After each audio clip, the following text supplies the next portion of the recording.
नमस्कार। मैं डॉक्टर दिनेश चारण बीए प्रथम वर्ष के हिंदी साहित्य के प्रथम प्रश्न पत्र की कक्षा में आप सभी का स्वागत करता हूं। हम आधुनिक काव्य सोपान पुस्तक पढ़ रहे हैं जो हमारे प्रथम प्रश्न पत्र के रूप में शामिल है। आधुनिक काव्य सोपान में जिन कवियों को हमने पढ़ा है उनसे आगे आज हम जिस नए कवि को पढ़ रहे हैं वो कवि है सूर्यकांत त्रिपाठी निराला। निराला की रचना जागो फिर एक बार जो हमारे पाठ्यक्रम में शामिल है, इस कविता को हम आज पढ़ेंगे। निराला स्वतंत्र चेतना के कवि हैं। निराला की कविता में एक राष्ट्रीय चेतना की प्रवृत्ति हमें देखने को मिलती है।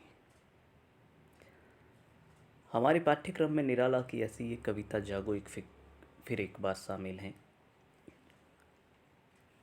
आइए हम पढ़ते हैं वो कविता। पहले मैं कविता पढ़ रहा हूँ, उसके बाद उसकी सप्रसंग व्याख्या कर रहा हूँ। कविता इस प्रकार है। जागो फिर एक बार। जागो फिर एक बार प्यारे जगाते हुए हारे सब तारे तुम्हें, अरुण पंख तरुण किरण खड़ी खोल रही द्वार। जागो फिर एक बार। आंखें अलियों सी किस मधु की गलियों में फंसी, बंद कर पांखें पी रही है मधुमौन, अथवा सोई कमल कोरकों में बंद हो रहा गुंजार। जागो फिर एक बार। कवि कह रहा है कि जागो फिर एक बार फिर से जागने का समय आ गया है। प्यारे जगाते हुए हारे सब तारे तुम्हें, अरुण पंख तरुण किरण खड़ी खोल रही द्वार। जागो फिर एक बार। के भारतवासियों, आलस्य की निद्रा त्याग कर एक बार फिर जाग उठ जाओ।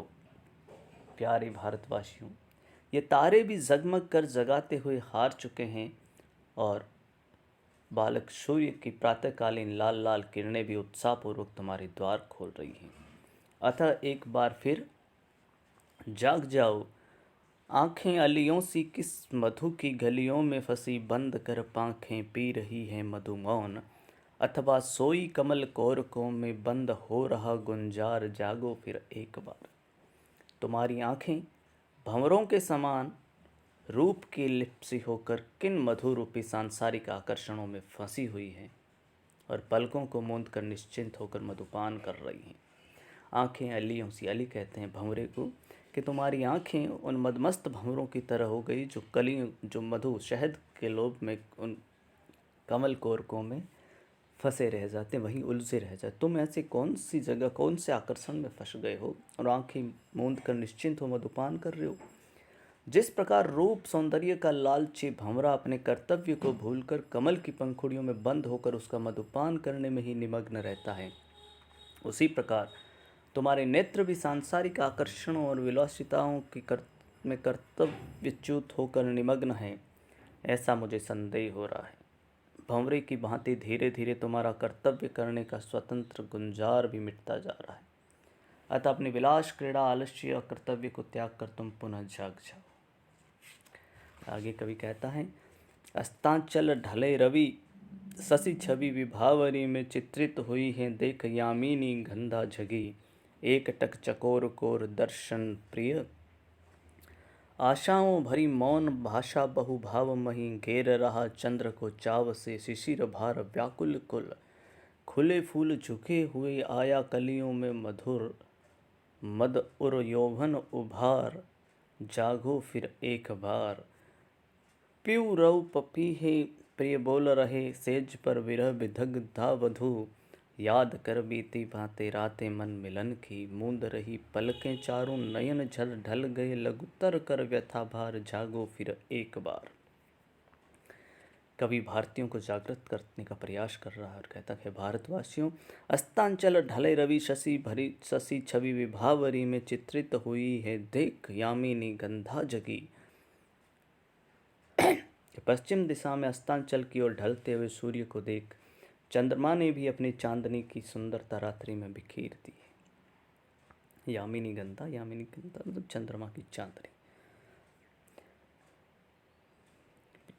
और छिटकती चांदनी को देखकर रात कली नामक पुष्प भी रात्रि को गंध से भरने लग गई है, जिसे हम रात रानी कहते हैं।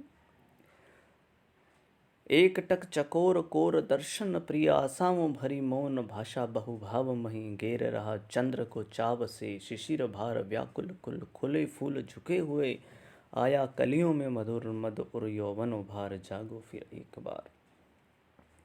कवि कह रहा चकोर नामक पक्षी भी चांदनी में अपनी प्रीतमा की एक झलक देखने के लिए मन में अनेक प्रकार की मौन आशाएं भरकर चंद्रमा को देख रहा है, और प्रेम के कारण अनेक भावों से भरी मौन भाषा में चंद्रमा को घेर रहा है। शिशिर ऋतु के भार के कारण मुरझा चुके व्याकुल फूल भी खिलकर अपने ही बोझ से झुके जा रहे हैं, और सूखे पेड़ पौधों की कलियों में भी नवीन यौवन का नशा भरने लगा है या भर गया है। अतः तुम अपनी आलस्य वृत्ति को तिलांजलि देकर एक बार पुनः जाग उठो। कवि आगे उद्बोधित करता हुआ कह रहा है कि पिवरव पपी है प्रिय बोल रहे सेज पर विरह विदग्धा वधु, याद कर बीती बातें रातें मन मिलन की, मूंद रही पलकें चारों नयन झल ढल गए, लघुतर कर व्यथा भार, जागो फिर एक बार। कवि कह रहे हैं कलियों में नया मद एवं यौवन भर जाने से पपैये भी प्यू प्यू की आवाज़ लगा रहे हैं, और अपनी प्रियतमा से मिलने के लिए तथा प्रिय के विदेश चले जाने के कारण अपनी सेज पर विरह में दुखी दुल्हन भी अपनी और अपने प्रिय की बीती हुई मीठी बातों व मन मिलन की रातों को याद करके सुंदर पलकें मूंद रही हैं कि काश प्रियतम आ जाएं। इस प्रयास में उसकी पलकों के बंद करने से नयनों से अश्रुकण उसकी व्यथा के भार को हल्का करने के लिए ढुलक पड़े हैं। आंसुओं के ढुलकने से उसके वियोगजन्य दुख का भार कम हो गया है। अतः भारतीयों, इन सभी से प्रेरणा लेकर तुम भी एक बार पुनः जागृत हो जाओ। आगे कवि कहता है कि सहृदय समीर जैसे पहुँचो प्रिय, नयन नीर शयन शिथिल बाहें, भर स्वप्निल आवेश में आतुर उर्वशन, मुक्त कर दो शब्द सुप्ति सुकोन्माद हो, छूट छूट आलस अलस फैल जाने दो पीठ पर, कल्पना से कोमल ऋजुकुटिल प्रसार कामी, केश गुच्छ तन मन थक जाए मृदु सुरभि सी समीर में, बुद्धि बुद्धि में हो लीन, मन में मन जी जी में एक अनुभव बहता रहे, उभय आत्माओं में कब से मैं रही पुकार, जागो फिर एक बार। दार्शनिक तरीके से निराला अपनी आत्मा को परमात्मा में सम्मिलित करने हेतु उस अलौकिक प्रिय को संबोधित करते हुए कहते हैं कि सहृदय समीर जैसे पहुँचो प्रिय, नयन नीर शयन शिथिल बाहें, भर स्वप्निल आवेश में आतुर उर्वशन, मुक्त कर दो सब सुक्ति सुखोन्माद हो, छूट छूट अलस फैल जाने दो पीठ पर, कल्पना से कोमल ऋजु कुटिल प्रसार कामी, केश गुच्छ। कि परमात्मा तुम सहृदय दयालु हवा के समान मेरी आँखों के विरही आंसुओं को पोंछ डालो। संसार में सोने के कारण शिथिल हो गई मेरी बाहों को तुम स्वप्निल आवेश के साथ आलिंगन में भरकर प्रिय मिलन है तो मेरे बेचैन हृदय को वस्त्रों रूपी पाप वासनाओं से मुक्त कर दो, उसे निर्मल एवं पवित्र बना दो, ताकि सारी सुषुप्त अवस्था सुख के उन्माद में परिवर्तित हो जाए और माया के बंधन से आत्मा स्वतंत्र हो जाए। हे प्रभु, तुम निर्द्वंद होकर मेरे साथ क्रीड़ा करो, जिससे कि कल्पना में भी कोमल रस्सी के समान कुटिल प्रसार कामी केसों का गुच्छा आलस्य को छोड़कर पीठ पर बिखर जाए, अर्थात तुम इन कुटिल प्रसार कामी कल्पना से भी कोमल केशों को पीठ पर बिखर जाने दो।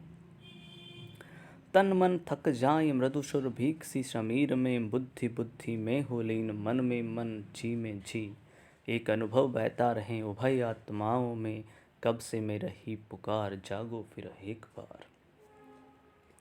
कि तुम मेरे साथ ऐसी रति क्रीड़ा करो कि उससे तन और मन दोनों थक जाएं, और जिस प्रकार हवा में मीठी सुगंध भरी होती है, उसी प्रकार थकान के कारण हमारी बुद्धि बुद्धि में मन मन में तथा जीव जीव में मिलकर एक हो जाएं। इसके बाद दोनों आत्माओं में केवल एक ही अनुभव बहता रहे कि मैं कब से तुम्हें पुकार रही हूँ कि हे प्रिय, अब तो पुनः जाग जाओ, चेतनामय बनो। आगे कवि कहता है कि उगे अरुणाचल में रवि आई भारती रति, कवि कंठ में क्षण क्षण में परिवर्तित होते रहे प्रकृति पट।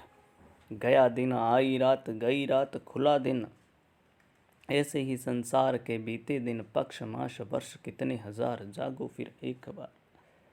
कवि कह रहा है भारतीयों, उगे अरुणाचल में रवि, अरुणाचल में सूर्योदय हुआ, जो ये सबसे पूर्व में स्थित राज्य है जहाँ सूर्य सबसे पहले निकलता है।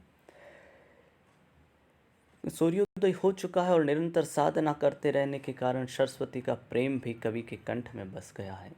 इस सारी प्रक्रिया में प्रकृति ने क्षण क्षण में अनेक दृश्य उपस्थित किए, अनेक वस्त्रों रूपी ऋतुओं का श्रृंगार किया। ऐसे ही दिन बीत गया तो रात आ गई, और रात गई तो दिन खुल गया। इस प्रकार रात दिन बीतते बीतते संसार में कितने ही दिन, पखवाड़े, महीने और अनगिनत हजारों वर्ष बीत गए, फिर भी तुम सोए हुए हो। अतः अब तो एक बार जाग जाओ और अपनी दीनहीन दशा पर सुविचार करो। कवि ने इस पूरी कविता में भारतीयों को जगाने की चेष्टा की है, और उसके लिए कवि ने अनेक उदाहरण दिए, और वो बार बार कहता है कि तुम एक बार पुनः जाग जाओ। प्रकृति के माध्यम से जागने की प्रक्रिया इस कविता में कवि बता रहा है।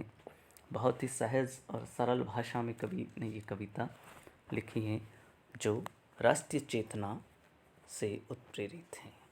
इस कविता में कहीं कुछ समझ में नहीं आया तो आप पुनः मुझसे पूछ सकते हैं। धन्यवाद।